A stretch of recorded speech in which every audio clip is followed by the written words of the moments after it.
नमस्कार मैत्रिणींनो, 100 डेज चॅलेंजच्या 12व्या व्हिडिओमध्ये मी दीपाली तुमचं सर्वांचं खूप खूप स्वागत करते.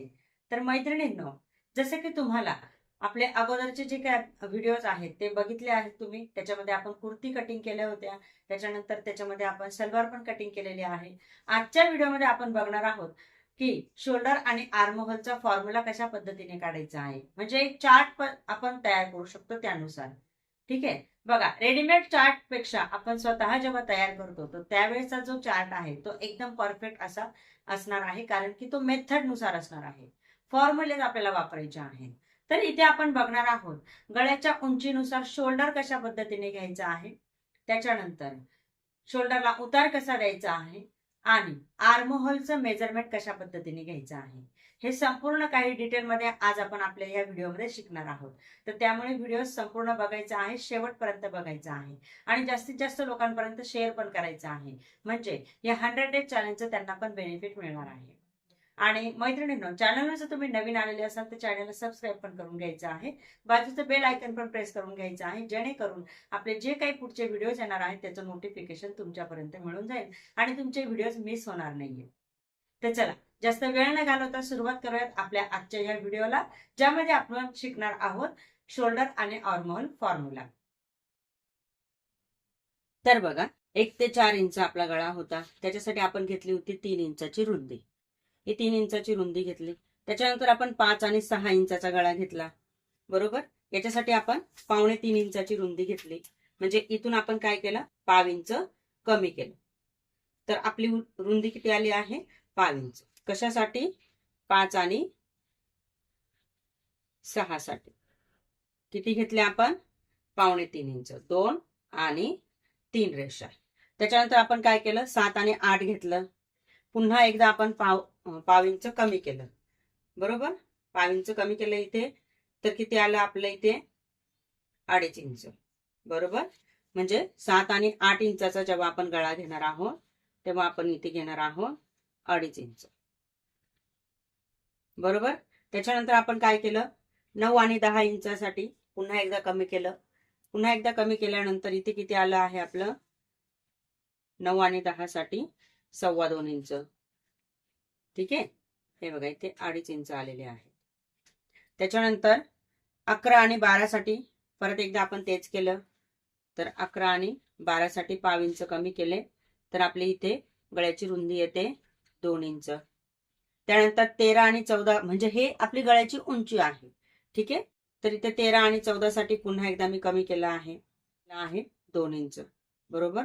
त्याच्यानंतर 13 आणि 14 साठी पुन्हा आपण पाव इंच कमी केले, तर इथे आपले 13 आणि 14 जर का तुम्ही उंची घेणार असाल गळ्याची, तर रॅन्डमली आपण इथे घेणार आहोत 1.25 इंच. किती घेणार आहोत, 1.25 इंच. त्याच्यानंतर 15 आणि 16 साठी काय करणार आहोत, 1.5 इंच घेणार आहोत, बरोबर. शोल्डर कडे वळणार आहोत. तर सगळ्यात अगोदर मी काय केलं होतं, 14 इंच माझं शोल्डर आलेलं होतं उंची.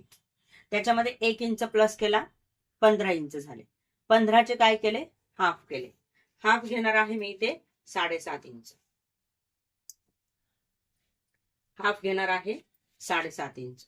ठीक आहे. जेव्हा मी कॉलरचं ब्लाउज घेणार आहे तेव्हा मी इथे हाफ इंच एक्स्ट्रा घेणार आहे याच्यामध्ये, नाहीतर मी रेग्युलरला 7 इंच घेणार आहे, कारण की माझं जे शोल्डर आहे ना, शोल्डर किती आलेलं होतं माझं, 14 इंच. मग 14चे मी हाफ केले 7. ठीक आहे. पण मी इथे 7.5 घेतले, कारण की मला कॉलरच्या ब्लाउज साठीच तुम्हाला इथे दाखवायचं होतं. ठीक आहे. आता इथे एक लाईन आखून घेऊया. म्हणजे आपली ही शोल्डर राहणार आहे, इथे मी एक लाईन आखून घेतली आहे. ठीक आहे. बाकी गोष्टी आपण पुढे बघणार आहोत. आता आपण पुढे शोल्डर बघणार आहोत. मी शोल्डरचं माप घेतलं इथे 7.5 इंच. 14 इंच माझं शोल्डर होतं, त्याच्यामध्ये मी प्लस केले 1 इंच, मग माझे हाफ आले आहे त्याच्यातून 7.5 इंच. 7.5 इंच शोल्डर मी केव्हा घेणार आहे, जेव्हा मला कॉलर घ्यायची असेल तेव्हा. ठीक आहे. आता आपण रेग्युलर साठी कसं करायचं आहे ते बघूया. ही जी गळ्याची उंची आहे ना, ह्या गळ्याच्या उंचीनुसार आपण इथे शोल्डर घेणार आहोत. म्हणजे आता इथे बघा पूर्ण गळ्याची उंची आहे आपली 1 ते 4 इंच. यानुसार आता आपल्याला इथे शोल्डर घ्यायचा आहे. तर आपण शोल्डर किती घेणार आहोत, जे काही रेग्युलर आहे 14 त्याचे हाफ घेणार आहोत. म्हणजे हाफ येणार आहे तिथे 7 इंच. हे बघा हाफ आलेले आहेत आपले इथे 7 इंच. ठीक आहे. हे कधी घेणार आहोत आपण, 1 ते 4 इंच आपली गळ्याची उंची असेल तेव्हा. बरोबर. त्याच्यानंतर आपण पुन्हा एकदा इथे येणार आहोत. बघा 5 आणि 6 इंच जर का गळ्याची उंची असेल तर आपण काय करणार आहोत, इथून पुन्हा हाफ इंच मायनस करणार आहोत. हाफ इंच आपल्याला मायनस करायचे आहे. म्हणजे आपण काय करणार आहोत, 6.5 इंचाची इथे शोल्डर घेणार आहोत. किती घेणार आहोत, 6.5. ओके.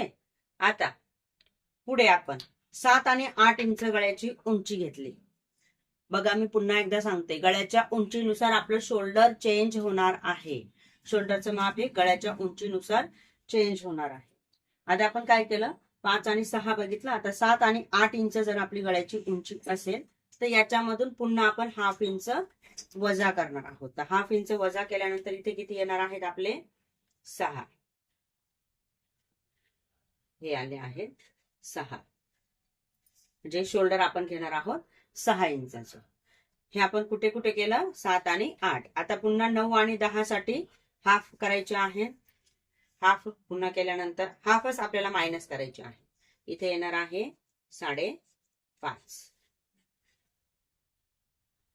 9 आणि 10 साठी केलं. त्याच्यानंतर 11 आणि 12 साठी परत हाफ मायनस करायचे आहे. इथे येणार आहे 5. 11 आणि 12 साठी. 13 आणि 14 साठी याच्यातून मायनस करायचे. इथे उत्तर येणार आहे 4.5. 15 आणि 16 साठी परत याच्यातून मायनस करायचे आहे. इथे उत्तर येणार आहे 4.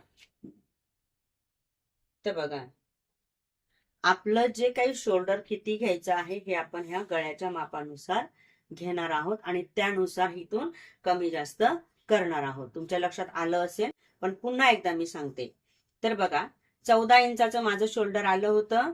त्याच्यामध्ये मी काय केले, हाफ केले 7 इंच. ठीक आहे. पण जर मला कॉलर घ्यायची आहे तर मी त्याच्यामध्ये अर्धा इंच प्लस केले. म्हणजे इथे किती आले, 7.5 इंच. बरोबर. त्याच्यानंतर मी काय करणार होती, 1 ते 4 इंचाचा गळा घेतला मी, तर मी इथे घेतलं होतं 7 इंचाचं शोल्डर. म्हणजे शोल्डर माझं किती होतं, 14. 14चे हाफ घेऊन इथे 7 घेतले. ठीक आहे. त्याच्यानंतर माझा गळा 5 आणि 6 असेल तर मी 6.5 केले. अर्धा इंच त्याच्यातून वजा करत गेले.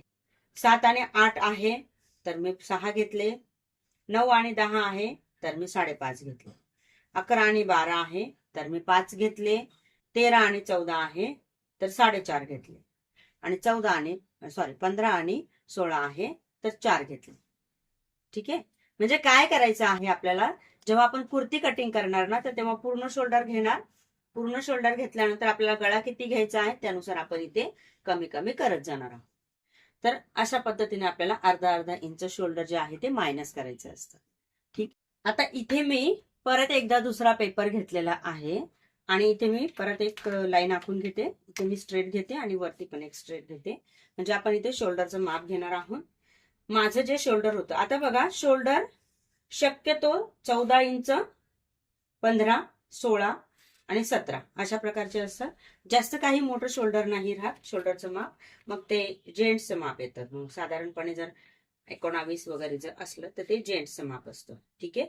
पण लेडीजचं माप शक्यतो 13, 14, 15 आणि 16 यांच्याच दरम्यान असतं. आता जे काय मेथड मी तुम्हाला सांगणार आहे ना, ही तुम्हाला कोणत्याही माप असो तुमचं त्याच्यासाठी तुम्हाला यूज करायची आहे. तर माझं जे शोल्डर होतं ते 14 इंच होतं. 14 आलेलं आहे. बरोबर. आता 14ला आपण काय करणार आहोत, भाग देणार आहोत 12ने. कितीने, 12ने. 14ला आपण 12ने भाग देणार आहोत. त्याच्यासाठी आपण कॅल्सीचा वापर करूया. तर बघा 14/12 उत्तर येतं आपलं 1.1 इंच. किती आलं आहे? 1.1 इंच. हे तुम्हाला प्रत्येक साईज साठी करायचं आहे. आता इथे माझं उत्तर आलं आहे 1.1, पुढे 6 सगळे आलेले आहे.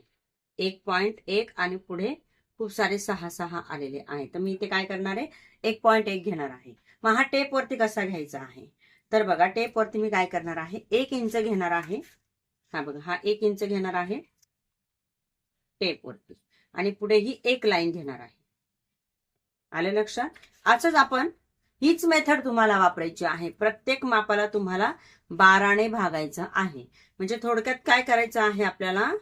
शोल्डर भागिले 12 जे काय उत्तर येणार आहे ते उत्तर आपण इथे शोल्डर डाऊन साठी वापरणार आहोत. ठीक आहे. असंच सेम आपण 15 इंचाचं पण करूया. उदाहरणार्थ 15/12. ठीक आहे. 15/12 केले, उत्तर आलं आहे 1.25 म्हणजे 1.25 असं उत्तर आलेलं आहे. मग आपल्या इथे काय येणार आहे? 1.25. डाऊन आपण 1.25 करणार आहोत. 15 इंचाचं शोल्डर असेल तर याच्यामध्ये प्लस नाही करायचं आहे. शोल्डर तुमचं जे आलेलं आहे तेच घ्यायचं आहे, प्लस नाही करायचं आहे. प्लस केव्हा करायचं आहे? कॉलर साठी. ठीक आहे. आता आपण इथे डाऊन कसं करायचं आहे ते बघूया. इथे माझं 14 इंच शोल्डर आलेलं होतं ना, 14चे मी इथे हाफ करणार आहे 7. इथे मी घेतलेले आहे 7. ठीक आहे. आता याच्यानंतर मी इथे डाऊन करणार आहे 1.1 इंच. 1.1 इंच मी इथे डाऊन करणार आहे. ठीक आहे. आता ही डाऊनची रेषा कशी मारायची आहे? तर इथे कोणतंही माप असो, काहीही घेणार असाल तुम्ही, इथे काय करायचं आहे? 2.5 इंच घ्यायचे आहे. हे 2.5 इंच घेतले. आता हे मी इथे डाऊन केलं होतं, हे असं डाऊन केलं आहे. बघा, याला लाईन आपण घेऊया छोटीशी. हे असं मी डाऊन केलं आहे. ठीक आहे. आता इथून मी हे जोडून घेणार आहे. हे आपलं झालेलं आहे. ठीक आहे. हे मी डाऊन केलं आहे. आणि आता हे जो वरचा जो पार्ट आहे आपला, हा आपला एक्स्ट्राचा असणार आहे. हा आपण कट करणार आहोत. हा आपण कटिंग करणार आहोत. म्हणजे आपल्या आर्म होल मध्ये घोळ येणार नाही.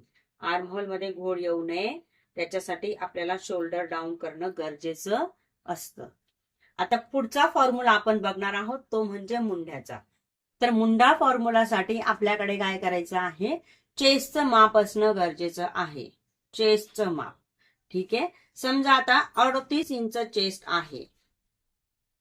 38 इंच चेस्ट आहे. छातीचे माप. छातीचे माप किती आहे? 38. आता काय करणार आहे मी? 38/6 करणार आहे. 38/6 करायचे आहे. उत्तर येत आहे आपलं 6.3 इंच. उत्तर किती आलं आहे? 6.3 इंच. 6.3 इंच म्हणजे काय झालं? 6 येत आहे आणि पुढे 3 रेषा येत आहेत, किंवा 6.25 घेऊया. हे बघा, हे 6 आले, पुढे 1 2 3 रेषा आली, ही तिसरी रेषा आली. ठीक आहे. तर आता याच्यामध्ये मी प्लस करणार आहे ½ इंच. प्लस 0.50 केले, उत्तर येत आहे आपलं 6.8 इंच. म्हणजे किती येणार आहे बघा? 6.25 इंचाचा आपला इथे मुंडा येणार आहे. मग हे तुमचं कोणतंही माप असो, 28 असो, 32 असो किंवा 40 असो, तुमचा जो मुंडा आहे, मुंड्याचा फॉर्म्युला तुम्हाला हाच यूज करायचा आहे. तर इथे आलेला आहे, माझं जे उत्तर आहे ते आलेलं आहे 6.25 इंच. आणि इथे मी काय करणार आहे? ही जी लाईन आहे ती आखून घेणार. हे झालं आहे माझा मुंडा. आता इथे अजून एक गोष्ट लक्षात ठेवायची आहे. ½ इंच केव्हा प्लस करायचे आहे? जेव्हा आपला गळा लूज असणार आहे. जे तुम्ही पॅक नेक घेणार आहे, बंद गळ्याचे ब्लाऊज घेणार आहात, किंवा तुम्ही शोल्डर घेणार आहात, तर तेव्हा तुम्हाला काय करायचं आहे? 1 इंच प्लस करायचे आहेत. 1 इंच प्लस करणे, 1 इंच प्लस करणे. केव्हा? जेव्हा तुम्ही बंद गळा घेणार आहेत, पॅक गळा घेणार आहेत, किंवा तुम्ही शोल्डरचे ब्लाऊज घेणार आहेत, किंवा तुम्ही बोटनेक घेणार आहेत. बोटनेक पण आपला बंद गळामध्येच मोडतो, बरोबर. किंवा तुम्ही 1 इंचाचा गळा ठेवताय, शॉर्ट मध्ये घेणार आहेत, तर तेव्हा तुम्हाला इथे 1 इंच प्लस करायचे आहे. बघा मैत्रिणींनो, अशा पद्धतीने आपल्याला शोल्डर आणि आर्म होलचा फॉर्म्युला हा तयार करायचा असतो. तुम्हाला एक एक गोष्ट सगळी काही स्टेप बाय स्टेप मी इथे दाखवलेली आहे आणि तुम्हाला पण त्याच पद्धतीने सगळ्या गोष्टी समजून घ्यायच्या आहेत. यानुसारच आपण येणारे जे काही आपली कुर्तीज कटिंग करणार आहोत ते ह्याच फॉर्म्युल्यानुसार कटिंग करणार आहोत. तर त्याच्यामुळे व्हिडिओ जो आहे तो एकदम व्यवस्थित बघायचा आहे, म्हणजे तुम्हाला सगळं काही डिटेलमध्ये समजणार आहे. तर पुढच्या व्हिडिओमध्ये आपण अशाच पद्धतीने कुर्तीचं कटिंग बघणार आहोत. तर चला भेटूयात पुढच्या व्हिडिओमध्ये. आणि मैत्रिणींनो, हा व्हिडिओ जास्तीत जास्त लोकांपर्यंत नक्की शेअर करायचा आहे. व्हिडिओ आवडला असेल तर व्हिडिओला लाईक नक्की करायचा आहे आणि चॅनल जर तुम्ही नवीन आलेले असाल तर चॅनलला सबस्क्राईब करायचं आहे. तर चला भेटूया पुढच्या व्हिडिओमध्ये. तोपर्यंत बाय बाय.